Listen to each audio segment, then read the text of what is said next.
નમસ્કાર મિત્રો, Gujarat police constable ભરતી 2026ની ફાઇનલ આન્સર કી આખરે જાહેર થઈ ગઈ છે। હજારો ઉમેદવારો છેલ્લા ઘણા દિવસોથી આ આન્સર કીની રાહ જોઈ રહ્યા હતા। હવે ફાઇનલ આન્સર કી આવી ગયા પછી દરેક ઉમેદવારના મનમાં માત્ર 3 જ પ્રશ્નો છે કે માર્ક્સ ક્યારે જાહેર થશે, ડીવી લિસ્ટ ક્યારે આવશે અને ફાઇનલ રિઝલ્ટ ક્યારે આવશે। તો આજના આ વિડીયોમાં આપણે આ ત્રણેય મુદ્દા ખૂબ જ સરળ ભાષામાં સમજવાના છીએ, તેથી વિડીયોને છેલ્લે સુધી જરૂર જોતા રહેજો, કારણ કે અંતમાં હું એક મહત્વની વાત પણ જણાવીશ। સૌપ્રથમ આપણે વાત કરીએ કે ફાઇનલ આન્સર કીનું મહત્વ શું છે। તો મિત્રો, ઘણા ઉમેદવારોને લાગે છે કે ફાઇનલ આન્સર કી આવી એટલે હવે સીધું રિઝલ્ટ આવી જશે, પરંતુ ભરતી પ્રક્રિયામાં હજુ કેટલાક મહત્વના સ્ટેપ બાકી હોય છે। ફાઇનલ આન્સર કી એટલે હવે પ્રશ્નપત્ર અંગેની તમામ રજૂઆતો પૂર્ણ થઈ ગઈ છે કે અરજી તમે કરી શકતા નથી હવે કોઈ પ્રશ્ન ઉપર। હવે ભરતી બોર્ડ આ ફાઇનલ આન્સર કીના આધારે દરેક ઉમેદવારના સાચા માર્ક્સ તૈયાર કરશે, એટલે હવે આગળની તમામ પ્રક્રિયા આ ફાઇનલ આન્સર કી મુજબ જ થશે। તેથી ફાઇનલ આન્સર કી જાહેર થવી એ ખૂબ જ મહત્વનો તબક્કો છે। હવે વાત કરીએ કે 2024-25 એલઆરડીની જે ભરતીની સંપૂર્ણ પ્રક્રિયા હતી, શું ભરતી બોર્ડ 2025-26ની જે ચાલુ ભરતી છે હાલમાં, એની પણ પ્રક્રિયા શું સેમ જ રહેશે કે થોડો બદલાવ થશે? તો વાત કરીએ કે 2025માં જુલાઈ મહિનામાં ફાઇનલ આન્સર કી આવી હતી, જે સંપૂર્ણપણે અનુસરવામાં આવી છે। આ વર્ષે પણ તમે જોઈ શકો છો કે જુલાઈ મહિનામાં જ આવી છે। અને જ્યારે 2025માં ઓગસ્ટ મહિનામાં રિઝલ્ટ અને ડીવી કટ ઓફ લિસ્ટ જાહેર થઈ ગયું હતું, તો હવે બધા આશા રાખી શકો છો કે ઓગસ્ટ મહિનામાં રિઝલ્ટ અને ડીવી લિસ્ટ આવી શકે છે। આ 2025ના આધારે હું કહી રહ્યો છું, આ ફાઇનલ નથી।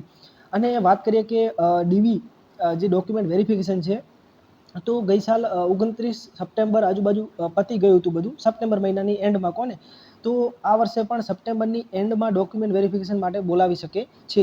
આ હું 2025ના આંકડા વિશે તમને માહિતી આપી રહ્યો છું। અને લાસ્ટમાં 2 ડિસેમ્બર કે 3 ડિસેમ્બરના રોજ પ્રોવિઝનલ જે સિલેક્ટ લિસ્ટ હતું એ ફાઇનલ મેરિટ લિસ્ટ બહાર પાડવામાં આવ્યું હતું। તો આ વર્ષે પણ જો એ ભરતી બોર્ડ અનુસરે તો ડિસેમ્બર મહિનામાં જે ફાઇનલ મેરિટ લિસ્ટ છે એ જાહેર કરવામાં આવી શકે છે। અને ડિસેમ્બરની એન્ડમાં જ 2025માં એપોઇન્ટમેન્ટ લેટર વિતરણ કરવામાં આવ્યું હતું સીએમના હસ્તે। તો આ વર્ષે પણ ડિસેમ્બરના અંતમાં એપોઇન્ટમેન્ટ લેટર વિતરણ કરી શકાય છે। તો આ વાત કરી મેં 2025ની ભરતીની જે પ્રક્રિયા હતી, અને 2026માં જે પ્રક્રિયા ચાલુ છે એને જો અનુસરવામાં આવે ભરતી બોર્ડ, તો આ રીતે બની શકે છે। તો અને ભરતીની જે પ્રક્રિયા છે એ 2025 પ્રમાણે ચાલે તો આ પ્રક્રિયા જે મેં તમને કીધી એ 2026માં પણ અનુસરી શકે છે। તો આ રીતે બધું ચાલે છે। અને લાસ્ટમાં વાત કરું કે શું આ 2025ની ભરતી પ્રમાણે જ થશે, એવી ચોખવટ કરવામાં આવી નથી। અને લાસ્ટમાં એક પ્રશ્ન હશે કે 2025માં શું આ પ્રક્રિયા થઈ હતી, 2026માં પણ આ પ્રક્રિયાને અનુસરશે બોર્ડ?